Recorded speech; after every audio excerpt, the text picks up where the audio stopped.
Smalls? bickering. You know what's... That was funny. You know what's going to be great with this? Tell me. Guess who we get to set up a fight with today? Who? Chris Canty v. Nuno.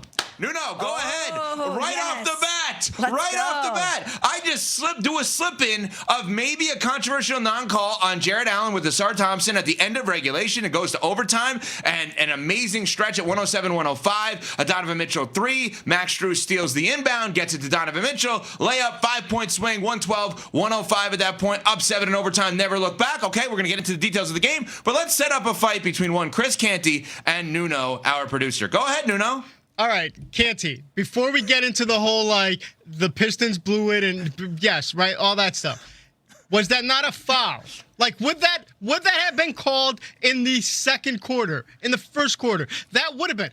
No, it wouldn't have been. Yes, it would. According to JB Bickerstaff, it wouldn't have been called. That's been the whole issue. Okay, here's the funny part about this. Yesterday afternoon, there was an article that came out that the NBA defended the 11% increase in foul calls during the playoffs, right? And then you have that. Also, and I've obviously, Detroit destroyed the Knicks all year, but so I'm not the fact I'm defending them ever since Donovan Mitchell complained about not getting calls, which was after game 2, I think it was. They've shot 50 something more free throws than the Pistons. Yeah, they shot 18 more free throws than them last night. Yeah. And granted, Asar Thompson going to the line for 2, the likelihood he makes even 1, is slim to none.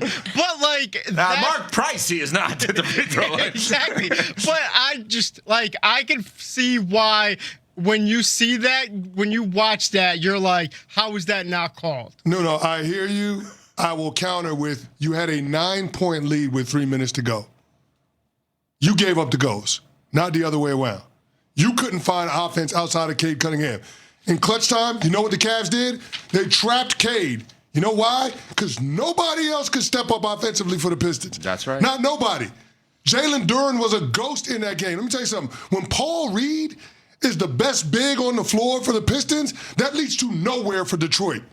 Detroit had every opportunity to put their imprint on the game, to play with force down the stretch, and to close it out. They gave up the ghost at home. They thought it was in the bag. They were up 15 in the second quarter. Let the Cavs claw back in that game instead of extending a lead.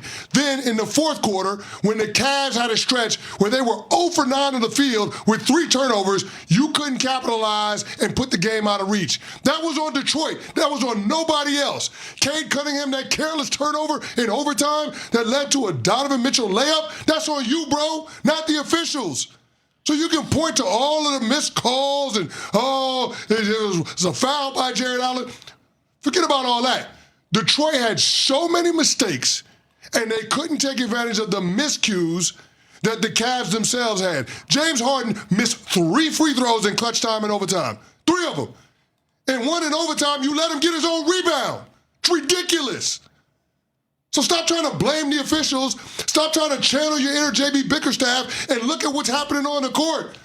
The Pistons aren't playing winning basketball when it matters. And that's why, for the first time in this series, we had a road team win. Take that, Nuno. Take that. Put it in your pipe and smoke it, Nuno. And, oh, by the way, do we have a wellness check on Javante? Oh. Do we know? Have we heard? I would from assume him? we're going to have a Pistons minute during I'm over at 7:45. Minute? Because they're about to be out of seconds. They're about to be out of the playoffs in a minute. It might need to be a minute today. Yeah, they're about to be out of Let it. Javante Yeah, but we empty thought his that when they were feelings. trailing 3-1 against Orlando. No, this is different. This is different. They got Donovan Mitchell across This the is way different. now. Yeah, this is different. And I know he wasn't great for him last night. Well, he was a 7-2 run in overtime by himself. Yeah, right. No, I understand, but totality of game, it wasn't like the typical Donovan Mitchell game. But you got James Harden putting up 30. But that's the point, though. It wasn't a Donovan Mitchell game. And you still lost at home. And you lost at home. And you had a game where Max Strus and Evan Mobley combined for 39 points. And you say this all the time. Your role players got to get you one. Yep. Last night, it felt like the role players got you one. Because Max Strus was the key. That's right. He played winning basketball all night long. Forget about the 6 threes that he made coming off the bench. He just made winning plays, defensively being able to lock down, being able to make the right pass, the right basketball play. That matters. Max Strus, one of your former guys, That's right. They understand what it means to put their team in position to compete at the highest level this time of year. And that was the key last night. Because I don't think James Harden was as good as the box score would tell you he was. Donovan Mitchell wasn't as good as the box score would tell you he was. The Cavs allowed 27 points off of turnovers. They had ridiculous ball security. But they were able to overcome that. They got to the free throw line. And again, you had guys like Evan Mobley, like Max Strus, like Dean Wade make winning plays all night long. I'm glad you brought up the role player thing. It's the Udonis Haslem line that he says all the time of star players got to get you 2. Mm-hmm. Well, Harden and Mitchell have already gotten you 1. Role players got to get you 1. Well, that was, as you said, that was a Max Strus. Evan Mobley has now become a highly paid, highly anticipated in terms of growth. I don't want to say role player. He has a role on this team. He's the third option. Yes. So he's not necessarily a top 2 guy right now. And he played with a griminess and a nasty last night. There was one dunk specifically. That's the one. That's the one where I watched that and I'm like, hammer. All right, he's different tonight because he actually had that kind of dunk. You mentioned Max Strus. At one point, he had 2 offensive rebounds on the same possession. Like that, you don't get 1 offensive rebound most of the time. He got 2 on the same possession. So, which means, by the way, Kenny Atkinson, the head coach, has got to get them 1 over the next 2. He's got to come up with something that we look at and we analyze that game. And the game will be on Friday here on ESPN Radio, as all games are presented by Gusto. Many of the games are, presented by Gusto. And I think that he's got to get you 1. I'm glad you brought up the Pistons though with Cade. Watching that game Smalls late last night, I'm just sitting there and I'm like. So the offense is give him the ball and let him just figure it out because they don't. And I know Duncan Robinson was out, but like, what do they do exactly on offense? And it took me back to the draft a few years ago. While the player may not have been right for the team at the time, I last night had this realization of I understand why Jaden Ivey was picked where he was. Jaden Ivey he's not on a team right now. He's a combo guard who's a score first kind of guard but can guard a point guard. They desperately need that because if not for Cade, they don't do anything on offense. Yeah. They don't. I almost. And no Duncan Robinson last night. Yes, and Duncan coming off of screens, etc. Yeah. But like, what do they do other than Cade just figure this out? I'm not saying it's LeBron 07. That's not what I'm saying. Obviously, they're better than that. In terms of offense, because LeBron was literally by himself, but like it's not that far off from that at this point. Like, what do they do on offense? Do you think this is still them taking steps and them growing as a unit? Yeah, and it almost retroactively, we may look back at the season for the Pistons and be like, it kind of stunk that they were the 1 seed because we may look at this as a failure. Because our expectations were higher for them? If they lose this series, instead of just like, hey, this is part of the process, not that process, but the development. But the overall growth and evolution of this group. They almost would have been better off as a 2 or a 3 seed. Agree with that. Steps in the right direction. You're ready for it next year. Because we wouldn't say that about this Cavs group, but we would say that about Detroit. No, we're heading in a direction where the conference finals, when Tyrese Halliburton got hurt and Jason Tatum got hurt, I think we all said conference finals next year better be Cavs Knicks. Yeah. You guys have a head start. That's Orlando and Detroit are kind of inches away. Yeah. You guys better get there. We said no excuses for both of those groups. And how did they get there? The Knicks had to fire a head coach to get there.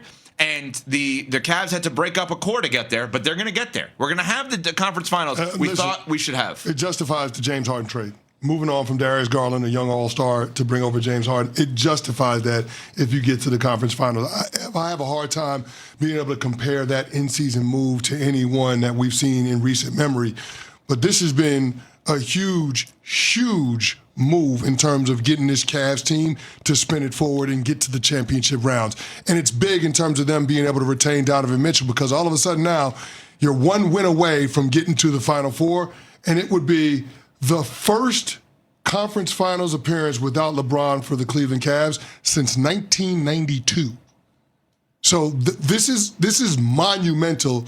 If the Cavs can hold serve at home in Game 6 and punch their ticket, then everything that they've done in the second half of this season is justified, starting with the move to trade for James Harden, how they handled the end of the regular season, choosing your own adventure, making sure that you matched up against Toronto in round 1 and potentially Detroit in round 2.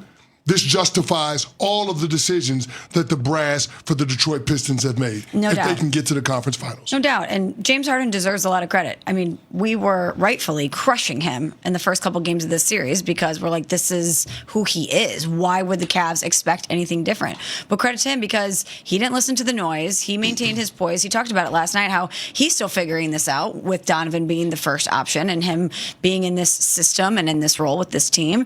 And he was great for them. He's been great for them the past couple games. He had 30 last night, and I just really give him a lot of credit for being able to stay composed and within himself and not let the moment and what everyone was saying about him and the history of his playoff performances overwhelm him. But let's hear from James Harden, of course, future Hall of Famer, on his time now with the Cleveland Cavaliers. This is new for me.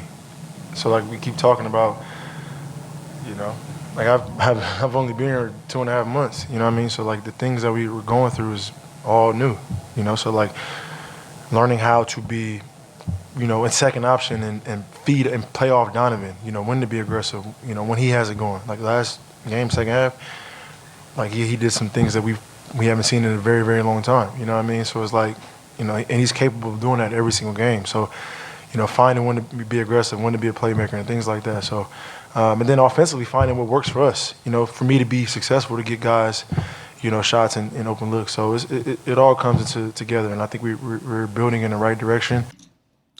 I don't want to get fooled because he's gonna have bad games late because there's just too many examples of that. So let's just do it in the moment. In the moment, over the last couple of games, as you mentioned, Small, since he was horrible, he's been great. Yeah. Ish. Last night he was great-ish. But he's been great, right? He's going to have another bad game at some point. It's just going to happen. But when you've got Donovan Mitchell next to him, whether numbers back this up in full, he's never played in the conference finals. Donovan Mitchell feels like the guy that, I got it. Don't worry. I got it. I'll win this for us. I have that faith in him. I have that faith in him in this series. Now, there's time to discuss whether or not he can go toe-to-toe with Jalen Brunson and do that same thing, because Jalen Brunson's the same way. I mean, you intimated yesterday that you think that there's a case to be made Donovan Mitchell is the best player on the